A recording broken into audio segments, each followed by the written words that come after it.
আপনাদের কোনো সার্টিফিকেশন আছে কিনা, আপনারা উইমেন অন কিনা। এই কোশ্চেনটা হচ্ছে ডেঞ্জার নাম্বার 3। হ্যাঁ, ব্যাংক ছিল, ইমেল অ্যাড্রেস ছিল, এটা এখানে অনেকে ধরেন আপনার উইমেন অন না বা আপনার সার্টিফিকেশন নাই, আপনি এটা খালি রেখে দিয়ে যদি রেজিস্ট্রেশন করতে চান আপনাকে কিন্তু কোয়ান্টাম ফরওয়ার্ড করতে দিবেন না, মানে রেজিস্ট্রেশন করতে দিবেন না। সো আপনি না থাকলে আপনি নো দিবেন, আর যদি থাকে তাহলে ইয়েস দেওয়ার পরে কিন্তু আপনাকে অ্যাটাচ করতে হবে সেই ডকুমেন্টটা, ঠিক আছে, সাপোর্টিং ডকুমেন্টটা অ্যাটাচ করতে হবে। এরপর আপনারা রেজিস্ট্রেশন করলেন, আপনাদের ইউজার আইডি পাসওয়ার্ড পেলেন। এই পর্যায়ে গিয়ে আবার রেজিস্ট্রেশনের জন্য আপনারা সবকিছু করার পরেও অনেক সময় দেখা যায় যে আপনাদের যে ইউজার আইডি পাসওয়ার্ড আসার কথা ছিল সেটা আসে না। নরমালি 5 to 10 মিনিটস এর মধ্যেই আপনাদের ইউজার আইডি পাসওয়ার্ড একটা মেইল চলে যায় আপনাদের ইনবক্সে, যেখানে বলা হয় যে your UNDP user ID is created, two activate your account please click on this activate button. একটা ইয়েলো মার্ক অ্যাক্টিভেট বাটন থাকে, সেটাতে আপনারা অ্যাক্টিভেট ইউর ইউজার আইডি যদি দেন তখন আপনাদের অ্যাকাউন্ট অ্যাক্টিভ হয় এবং আপনাদেরকে প্রম্পট করে যে two reset your password. So পাসওয়ার্ডটা আপনারা রিসেট করবেন, দেন আপনারা লগইন ইউজার আইডি এবং পাসওয়ার্ড হয়ে গেল। এরপর বিট সাবমিশন। বিট সাবমিশন তখন আপনারা কিভাবে করবেন?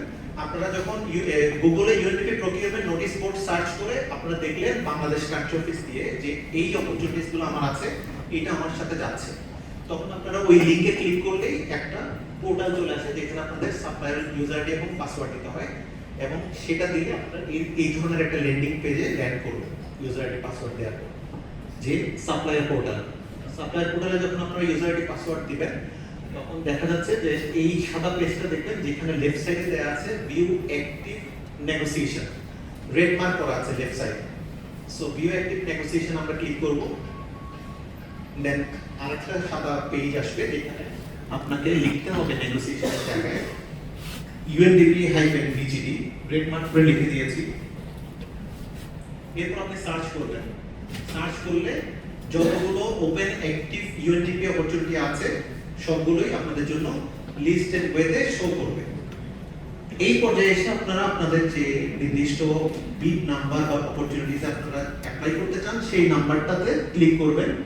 সে ফর এক্সাম্পল ফার্স্ট যে নাম্বারটা আছে সেটা আমরা ক্লিক করছি। ক্লিক করার সাথে সাথেই আপনাকে ওই রেসপেক্টিভ আরএফকিউ আইটিপি যে ল্যান্ডিং পেজটা ফার্স্ট পেজ সেখানে নিয়ে যাবে।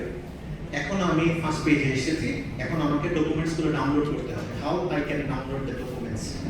সো টপ রাইট কর্নারে দেখেন অ্যাকশনস নামে একটা বাটন আছে, সেখানে তিনটা অপশন আছে, response, analyse and view. So আপনার ওখান থেকে ভিউতে যদি ক্লিক করেন, এই যে ভিউতে যদি ক্লিক করেন দুটো অপশন আছে, view PDF and view attachments. So then view অ্যাটাচমেন্টে ক্লিক করবেন এবং ডাউনলোড অল দিবেন। তাহলে আপনি সব ডকুমেন্টস একটা জিপ ফোল্ডারে ডাউনলোড পেয়ে যাবেন। আরএফকিউ হলে আরএফপি হলে যে সাপোর্টিং ডকুমেন্টস গুলো টেমপ্লেটস গুলো আমরা দিয়ে থাকি সবগুলো আপনারা পেয়ে যাবেন।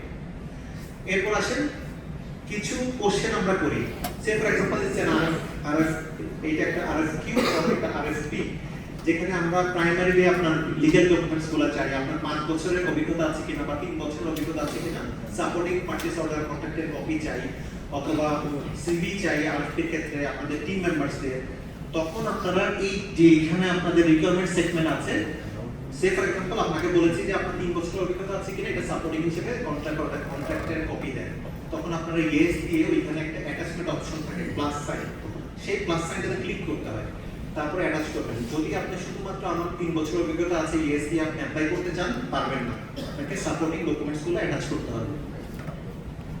ডকুমেন্ট সব দিলেন, আমাদের সব কোশ্চেনের আনসার করলেন। এখন আসেন আপনার অফারটা কোথায় দিবেন। যদি এটা আরএফকিউ হয় তাহলে আপনি এই যে লাইনস আছে না, লাইনসের আন্ডারে আপনারা আপনাদের অফারগুলো দিবেন। আরএফকিউর ক্ষেত্রে আমরা এইভাবে ডিফারেন্ট লাইন ওয়াইজ আমরা আপনাদেরকে ইন্ডিকেট করে দেই যে এই ঘরে আপনারা আপনাদের প্রাইসটা ইনসার্ট করেন। সো আপনারা এখানে করবেন। আর যদি আরএফপি হয় ওইখানে কমার্শিয়াল অফার দেওয়ার একটা অপশন আছে। সো আরএফপি তে অবশ্যই মনে রাখবেন কমার্শিয়াল অফার দেওয়ার যে স্পেসটা আছে ডেডিকেটেড, সেখানে ছাড়া অন্য কোথাও এটা অ্যাটাচ করা যাবে না। আপনি বলছিলেন যে যদি আপনারা আরএফপির ক্ষেত্রে ইন অ্যাডভান্স যদি আপনাদের অফারটা অন্য কোনো সেকশনে দিয়ে দেন, আমাদের আসলে কোনো কিছু করা থাকে না, আমরা আপনাদেরকে ডিসকোয়ালিফাই করে দিই।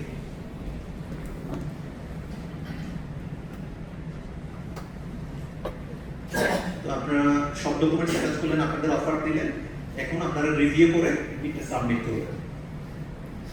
সো যখন সাবমিট বাটনে ক্লিক করবেন তখন এই ধরনের একটা প্রম্পট আসবে যে ইউ রেসপন্স নাম্বার এত to negotiation number 001 UNDP-PGT 001 was submitted.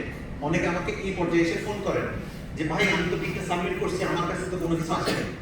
এখন আসলে এটাই হচ্ছে আপনার কনফার্মেশন। হ্যাঁ, অনেক সময় মেইল পাবেন অথবা আপনারা এই কনফার্মেশনটাই হচ্ছে যে বিল সাবমিট হয়েছে, আমাকে কনফার্ম করেন, ফোন করে বলে যে ভাই কনফার্ম করেন যে বিলটা ঠিক মতো সাবমিট হয়েছে কিনা। তো আসলে এই ফোনটা দেওয়ার দরকার নেই। যখনই এই ধরনের একটা প্রম্পট মেসেজ আপনারা দেখবেন তার মানে হচ্ছে আপনার বিলটা সাকসেসফুলি সাবমিট হয়েছে। সবাইকেই রিকোয়েস্ট করবো, বেশিরভাগ ক্ষেত্রে যেটা হয় আমাদের ধরে ক্লোজিং ডেট আজকে 5 তারিখ, 5 তারিখ দুপুরবেলা লাঞ্চের পর আমাকে ফোন করে আমি তো ট্রাই করতেছি পারতেছি না। সবার কাছে রিকোয়েস্ট যে ওই লাস্ট মোমেন্টে কি আপনারা যদি ট্রাই করেন, আসলে আমাদের পক্ষে এটা অনেক কঠিন হয়ে যায় আপনাদেরকে সাপোর্ট দেওয়ার জন্য। সো আপনারা আমাকে একটু আমাদেরকে সাপোর্ট করার জন্য এবং নিজেরাও সাকসেসফুলি বিলটা দেওয়ার জন্য আপনারা যত দ্রুত সম্ভব স্পিড সাবমিট করবেন, ঠিক আছে?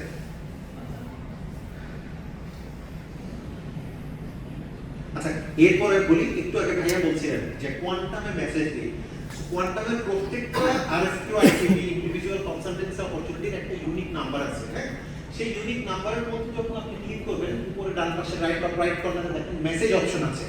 এই মেসেজ অপশনে যখন আপনি ক্লিক করবেন তখন আপনি আমাদের সাথে ওই স্পেসিফিক অপরচুনিটির জন্য আপনি আপনার যত কোয়েরিজ আছে আপনি ওইখানেই দিবেন, কোনো ইমেইলে না। ডেডিকেটেড ইমেইল অ্যাড্রেস হয় কি, আমরা 6 জন ভাই, আপনারা তো সকালেই দেখবেন আছি। সো আমাদের প্রতিদিনই অনেকগুলো নেগোসিয়েশন চলে এবং আমাদের একটা ইমেল আছে ডেডিকেটেড UNDP PD প্রকিউরমেন্ট। আপনারা অনেকেই হয়তো এই ইমেল আইডিটার সাথে পরিচিত। সো আমরা কিন্তু চেষ্টা করি যে আপনাদের যত রিকোয়েস্ট আছে মানে সাথে সাথে রেসপন্স করার, বাট আমাদেরও লিমিটেশন আছে। সো সেটা আমরা স্বীকার করে বলছি যে সব সময় হয়তো বা সব কোয়েরিজের আনসার আমরা টাইমলি দিতে পারি না।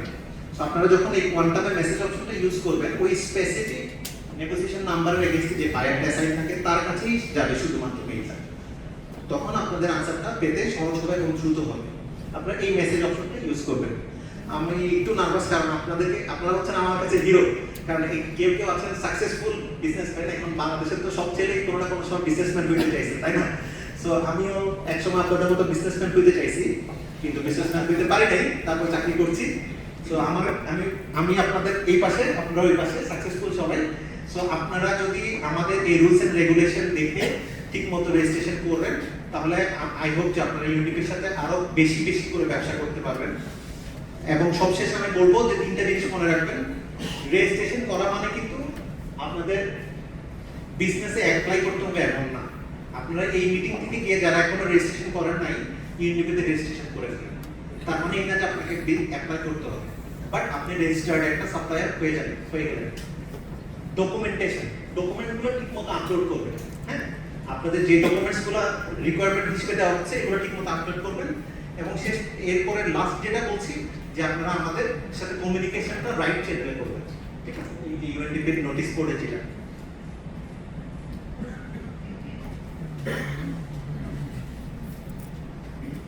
আচ্ছা, এখন আমার তো সেশন শেষ। আপনাদের যদি কোনো কোশ্চেনস থাকে একটা